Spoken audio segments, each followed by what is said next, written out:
Glory, glory, Man United. Glory, glory, Man United. Glory, glory, Man United. As the Reds go marching on. All right, listeners, welcome to another episode of Super Subs. I'm your co-host, Narvin Amatia.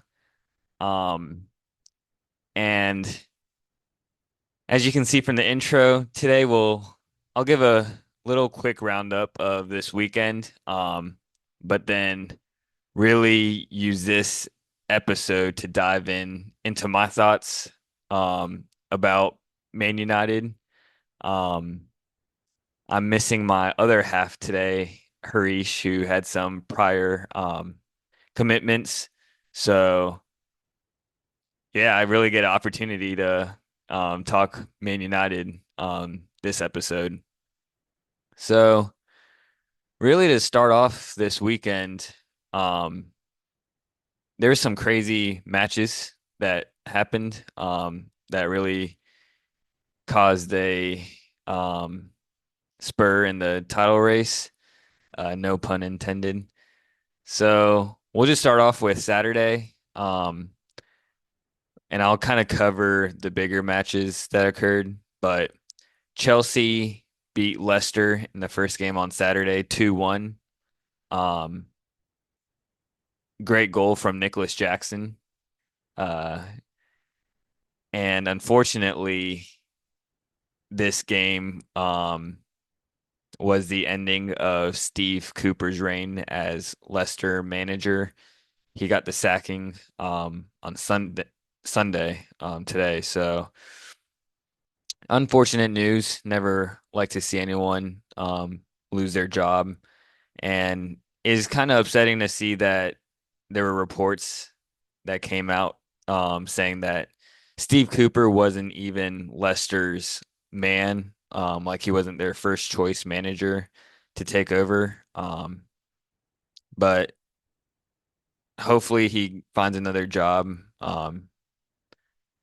But yep, Enzo Maresca coming back to face his former team that he got promoted and handed them the L. Moving on to the 10 o'clock windows, Brighton defeated Bournemouth. This was a pretty entertaining game. Um, João Pedro again contributed with a goal and an assist. Bournemouth had quite a bit of opportunities, couldn't capitalize, but that game ended 2-1. And then Arsenal versus Nottingham. This one was a highly anticipated match with how well Nottingham has been playing this year, but Arsenal just completely were in cruise control and won the game 3-0. Bukayo Saka goal and assist. Um, Saka's first goal was quite well taken, even though I thought it could have been saved from cells. But I think he was kind of guessing going in the corner instead of Saka wrapping it around right in the middle of the goal.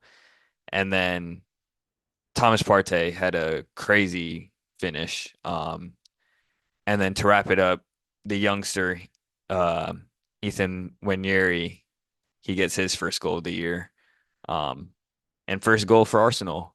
So congrats to the kid. I know I didn't start off this episode with a super sub, but if I had to pick, I think Ethan Nwaneri, he would be my super sub. Actually, I take that back. I'll give him as Harish's super sub.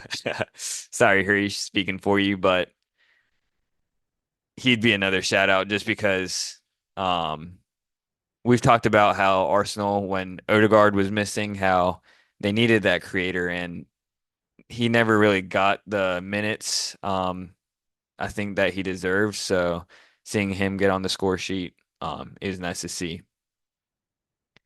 And then a surprise result was Villa Palace game. Villa had actually come back to secure a draw. Um, they looked a bit all over the place this match, but from this game, Ross Barkley would be my super sub because he got the late goal from a corner to equalize, and I mean that was a much needed point. Dropping points versus Crystal Palace isn't good. The way they've been playing, especially without their playmaker and Eze. It looked like it was going to be a tough match, but Palace took the lead. Ismail Sarr, shout out to him. I thought he had a really great game, and then their youngster Devaney got his first goal for the club. So big point for Palace versus a really good Villa team, but Villa, they've been on the ropes a little bit, um, but not the end of the world with the draw. And then we move on to Everton versus Brentford. This one was a bit of a snooze fest, 0-0. Only interesting thing that really happened was the red card, which I don't even think was a red. Is a very unfortunate challenge. I found it funny how Pickford was complaining quite hard to the ref about the challenge when he had a he had a challenge on Van Dijk that literally just ended Van Dijk's season a few seasons ago, tearing his ACL. And Pickford, I think he just got a yellow for that challenge. So this challenge was nothing compared to Pickford's, and Pickford was about about to like cry. So that game was a bit of a snooze fest though. And then the last 10 o'clock game window was Fulham at home versus Wolves, and Fulham took a big loss. They lost 4-1. Big win for Wolves. Another great performance by Cunha. Scored an absolute worldie on Wolves' third goal. Even though the scoreline was 4-1, I would say Fulham got unlucky. Raul Jimenez, I don't know how he missed his chance when it had happened, but he hits the crossbar. I guess he didn't want to score against his former club. And then Fulham, I believe they hit the crossbar again when Anthony Robinson had another cross and Ryan Ait-Nouri cleared it right off his own crossbar. So Fulham had their chances, didn't capitalize, and ultimately in the Premier League, if you don't take your chances, you'll get punished. So that's exactly what Wolves did. And then the biggest match of Saturday, City versus Tottenham. City took a absolute spanking, losing 4-0. And this is the first time in Pep's managerial career where he's lost five consecutive games in all comps. So it was wild. Um, Both Harish and I, we mentioned that we thought it would be a high scoring match, but to be this one-sided was just completely unexpected. Um, and it's really done damage to City's uh, title charge. I think the way Tottenham had set up, they were missing Van de Ven and Romero at as their center back pairing. So starting both Dragishin and Ben Davies out of all people, I thought City were bound to at least get a couple goals. And to be fair, Holland he missed maybe one or two good chances, but other than that, City just weren't creating. Um, they just didn't look fluid. I would say City looked the better team, maybe the first 10, 15 minutes of the game. Um, but after that, it was all Tottenham. And I think this really goes to show, in my opinion, that Rodri maybe this Rodri winning the Ballon d'Or just shows maybe more and more that he is deserving of the award just because of how shambolic City are without him.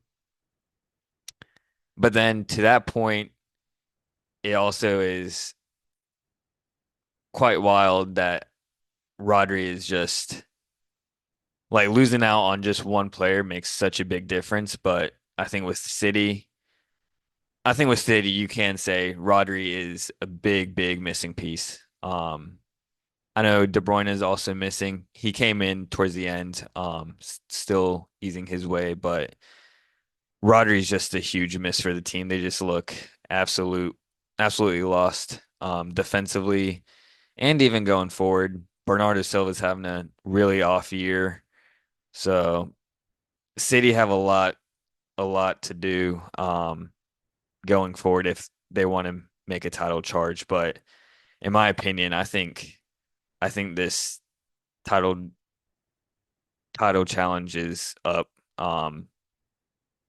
because of how well Liverpool is playing. And to that point, Sunday today, Liverpool, they defeated last place team Southampton in a very, very shocking 3-2 win.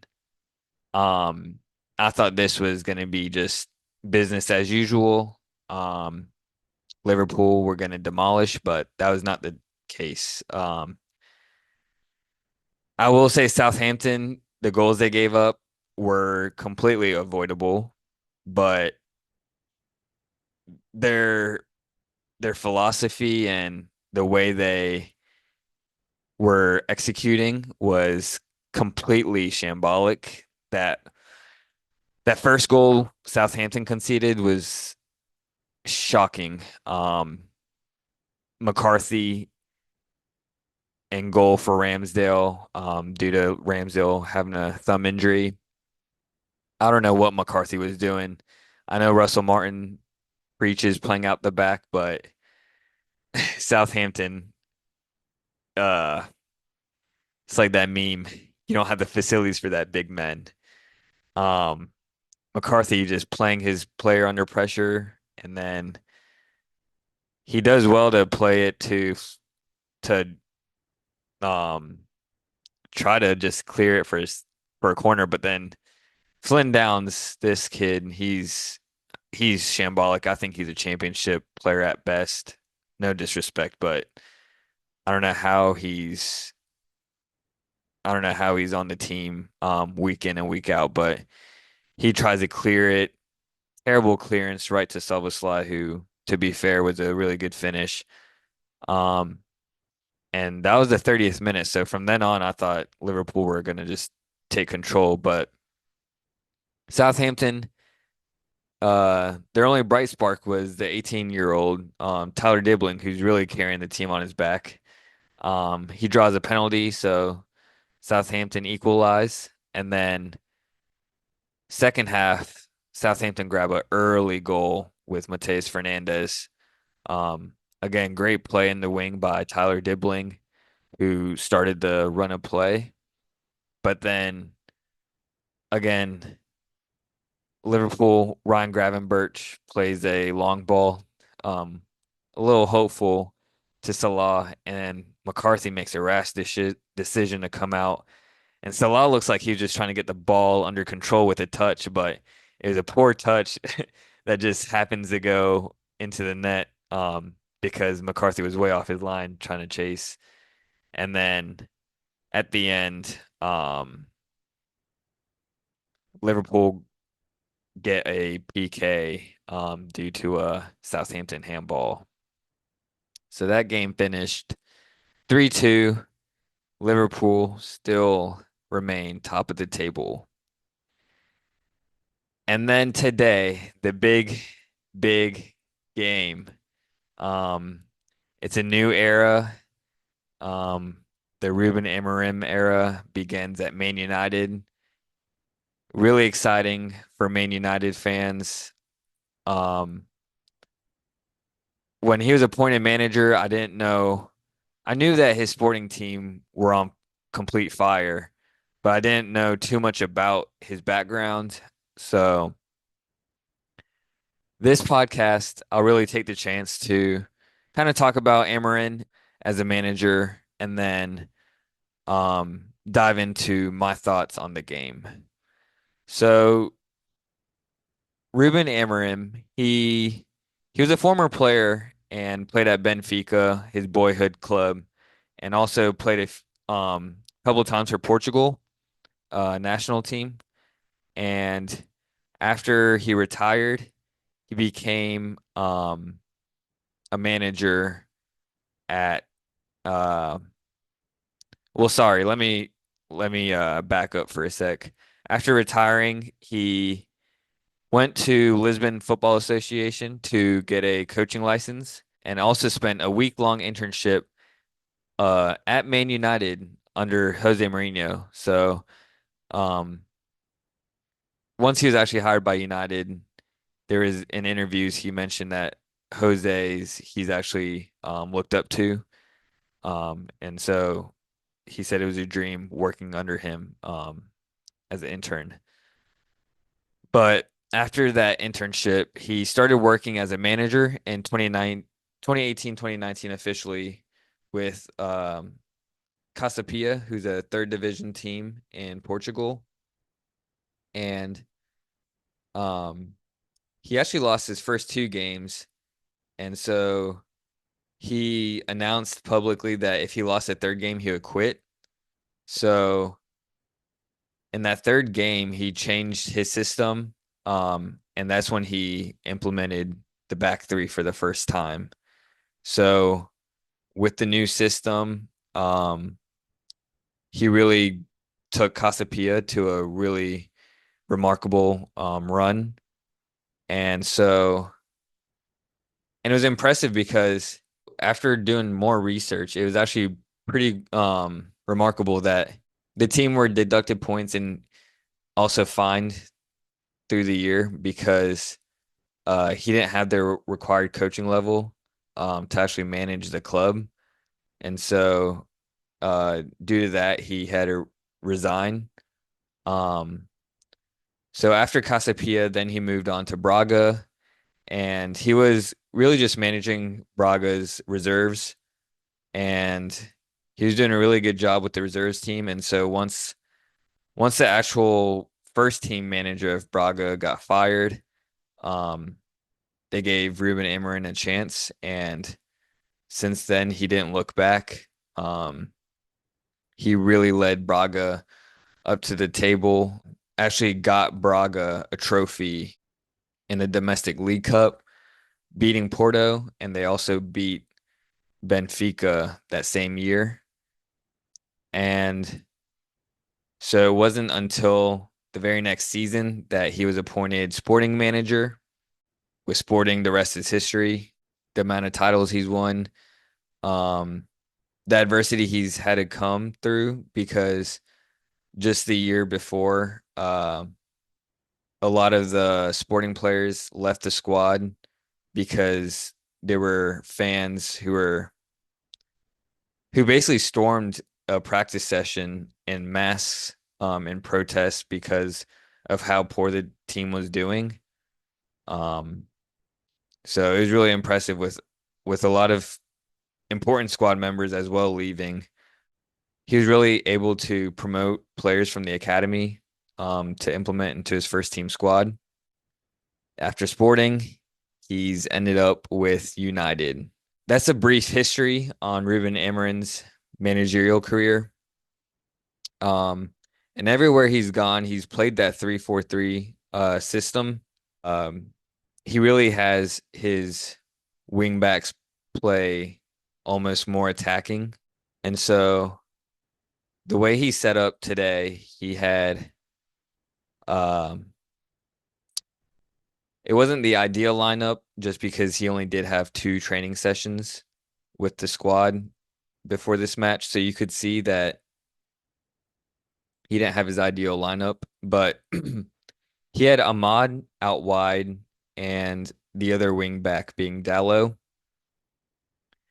and set up with Johnny Evans, Delit, and Mazarawi as a back three, and then Casemiro and Eriksson as the two, and then Rashford as a lone striker, and right behind him, Garnacho and Fernandez as the inverted tens.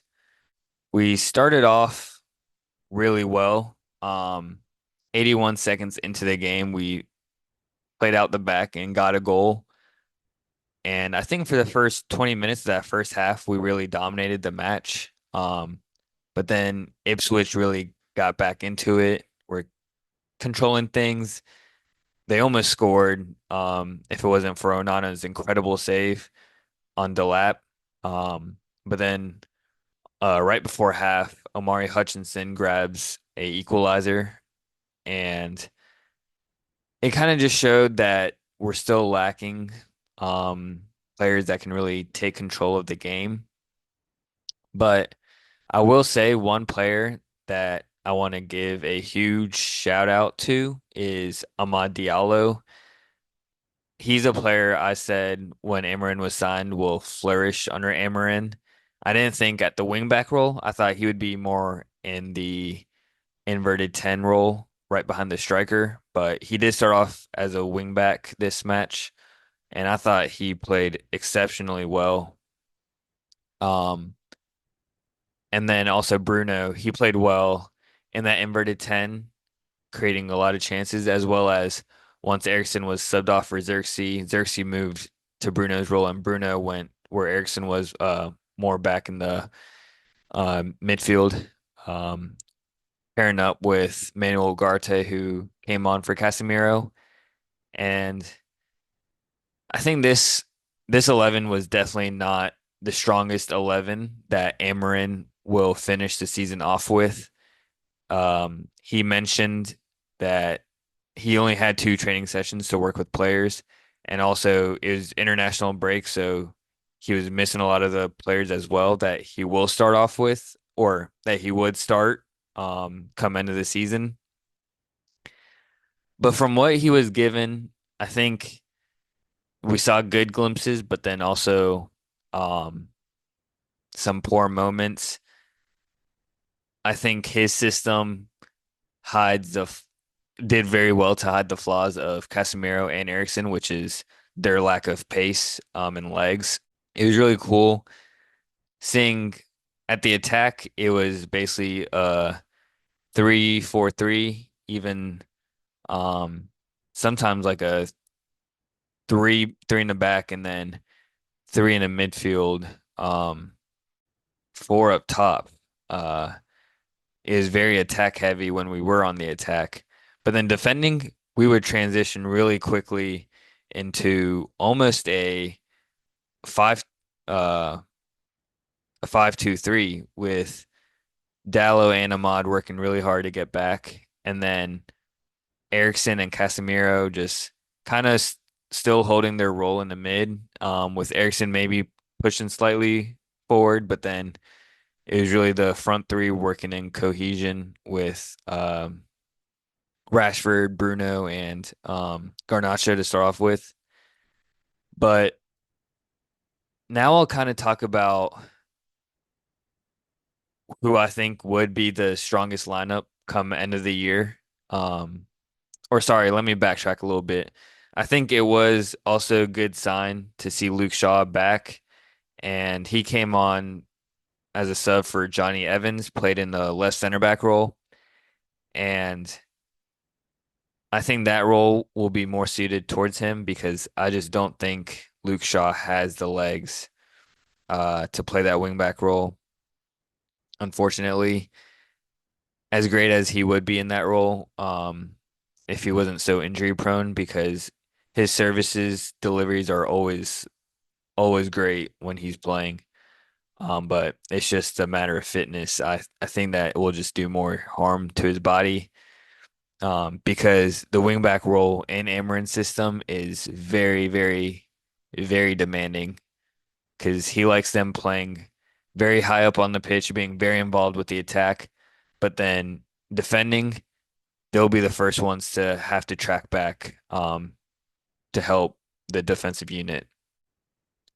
Going into my prediction for the lineup, or sorry, let me also say, I know we did dominate possession in the second half, but it was a little disappointing to see as much possession we did have. We couldn't really create much, only one shot on target. Um, and it really felt like Ipswich were the ones who had the better chances. So again, I don't want to put too much emphasis on just this match because he's only had two training sessions to work with our squad. Um, and as he's mentioned in the press conference post game, which I was happy to hear, but he said it was a tough game just because he's only had two training sessions to work with our squad, but he wants our team to play with his identity right away. If we take if we just play to win games now and then try to implement his philosophy during the preseason, then come this time around next year, we'll have some of the same issues. So it's better to take the risks now to learn the system to be in a much better state going forward come this time around next year. So I'm really happy to see him implement his style because Ten Hag, I think he kind of threw his style out the window. At Ajax, he played some beautiful, beautiful soccer. That was so eye-catching, which was the reason we appointed him as manager. But when he came to United, he completely threw that out the window. Really after that first year, and so I was really happy to hear Amarin say that. I think also Amarin has a bit of that charm and charisma, almost that swagger as well. And in the touchline, you could see he's really being a manager, pointing out instructions, constantly on the move. Whereas Ten Hag always seemed a bit more reserved. Amarin, he was at times even animated. I think in terms of charisma, Amarin does have a lot more charisma compared to Ten Hag. Amarin's press conferences are a lot more enjoyable to listen to. And lastly, his swag. I mean, he had the sneakers, fresh white sneakers, the puffer. I mean, everything about Amarin. He has the aura, charisma, and he has the resume. And so I have really high hopes for our squad.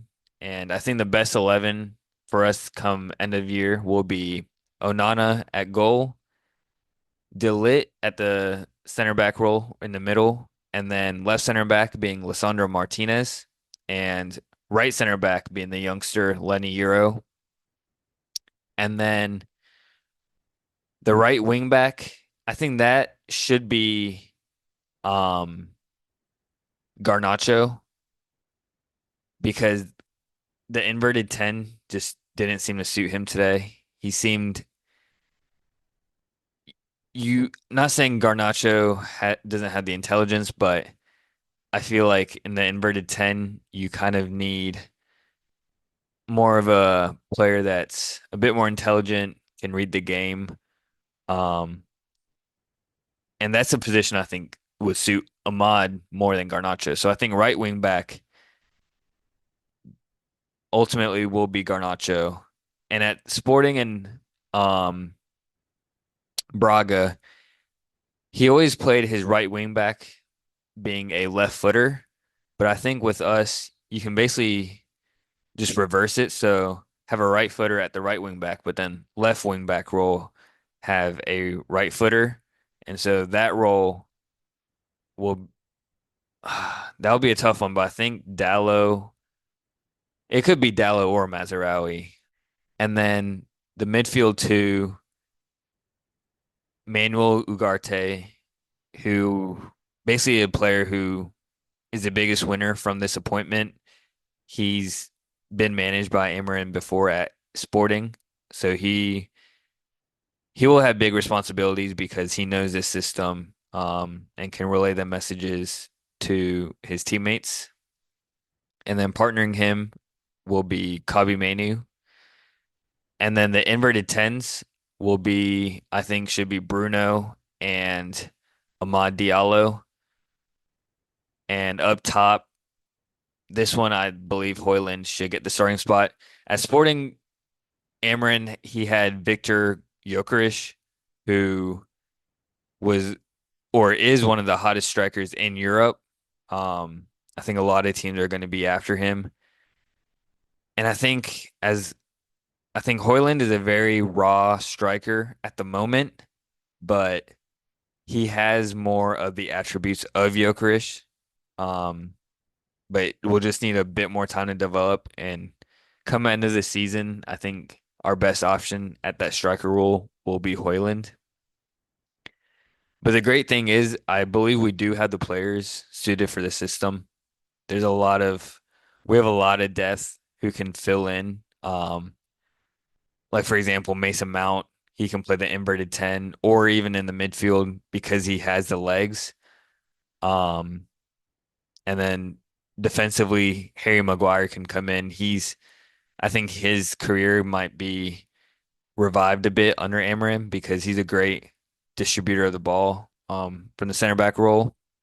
And so the future, I believe, will be bright. It will just take time, patience. And so that was all Man United. I hope you guys enjoyed. This was, I feel like will be the one and only time I really get to talk about my team. So moving on to the following weekend, there will be a couple games Saturday. Brentford versus Leicester. It will be interesting to see who takes over as Leicester manager that game. Then we got Crystal Palace versus Newcastle, Nottingham Forest versus Ipswich, Wolverhampton versus Bournemouth, and then West Ham United versus Arsenal. And games around the league that same day that are good matchups will be Dortmund versus Bayern Munich. And then if we go on to Sunday, there will be a triple header at 8:30. Chelsea versus Villa, Man United versus Everton, and Tottenham versus Fulham. And then at 11 will be the big game, Liverpool versus Man City. And the way things are going, the game being at Anfield, I think Liverpool will take the dub and extend the gap in the number of points between them and City.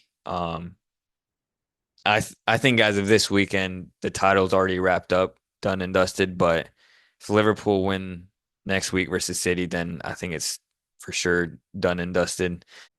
And then games around the other leagues, there aren't that many great matchups. I think the only one would be Fiorentina versus Inter Milan, and that looks like that is it. Thank you again, listeners, for tuning in to another episode of Super Subs.